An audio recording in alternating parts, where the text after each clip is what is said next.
Mas Roy, Hai. Bang Freddy, selamat datang di studio Kompas TV. Saya ke Mas Roy dulu. Ini seakan-akan bergeser dari isu ijazah Jokowi sampai ke pencemaran nama baik. Sekarang bergeser ke isu politik nuansanya. Bagaimana Anda melihat ini? Apalagi ada mencuat warna-warna biru. Ya, siapa yang bawa ke ranah politik gitu loh. Kasus ini murni adalah technical statement ya, soal skripsi 99,9% palsu. Kemudian kalau nggak ada skripsi yang legal, pasti nggak ada ijazah yang legal ya.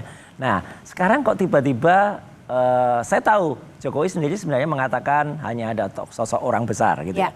Tapi tiba-tiba ada kader tuh, ada Ade Darmawan dan kemudian juga ada Sylvester Matutina yang tiba-tiba menyebut Partai Biru. Padahal jelas-jelas ya, di samping tadi Herzaki ya, itu Kako Bastra dari Demokrat, kemudian Ketum Demokrat sekarang ya AHY itu sudah juga menyampaikan tidak, itu nggak ada. Sekarang Demokrat juga menyatakan tuh, politisi Demokrat peringatkan Jokowi stop lempar isu orang besar, mending tunjukkan ijazah asli. Oke, bicara soal orang besar, Pak Jokowi kan memang tidak menyebut partai. Pak Jokowi hanya menyebut ada orang besar dan ada isu politik di belakang isu ijazahnya. Apakah pernyataan Pak Jokowi ini valid data-datanya, isu orang besarnya? Tentu valid ya. Dari awal saya mengatakan memang ini dua, bukan baru ini saja ini politik. Dari awal hukum udah berjalan nih ya, Barreskrim sekarang Polda Metro.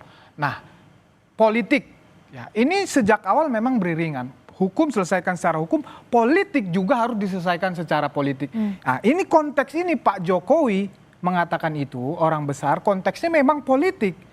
Ya itulah bagian dia merespon isu-isu ini yang dimainkan memang untuk kepentingan politik. Tentu kan mendowngrade itu seperti artinya, yang dikatakan. Tapi kalau ngomong orang besar, Pak Jokowi tahu dong sebenarnya sosok siapa di belakang. Sangat tahu lah, Pak Jokowi dua periode presiden. Hanya kan memang seperti kata Mas Roy tadi, beliau tidak menyebut nama. Ya, jadi politik itu memang kadang terang, kadang gelap, kadang abu-abu. Lalu kenapa isu orang besar itu dimunculkan Pak Jokowi? Gini loh, Pak Jokowi pasti ada mau mengirim pesan di sini. Bisa jadi kan misalnya begini, gue udah tahu lu, ya.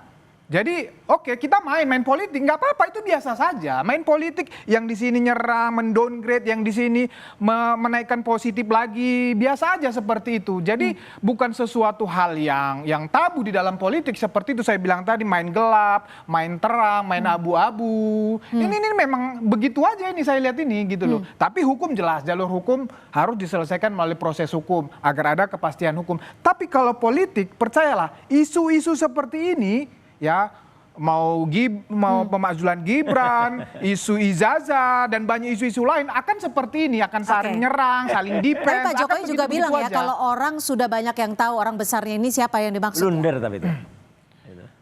Sempat bilang begitu kan? Gini, saya di studio sebelah dengan Mas Roy offline kami pernah ngobrol-ngobrol. Saya didukung waktu itu menyebut orang besar juga, tapi nggak mungkin saya sebut di sini ya kan.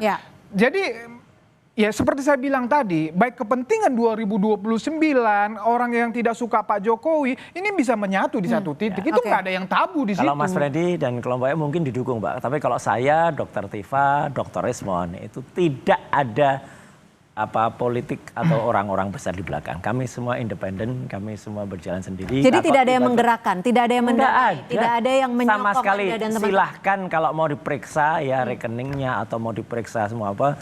Saya sekali lagi, orang-orang yang pernah nuduh itu kan pernah saya tantang semua ya. Sampai ke Ngabalin, sampai ke Sylvester, sumpah di bawah kitab ya. Semuanya lari aja gitu, jadi nggak ada. Jadi sama sekali nggak ada, dan ini adalah murni ilmiah, murni ilmu pengetahuan, apalagi nggak ada politik.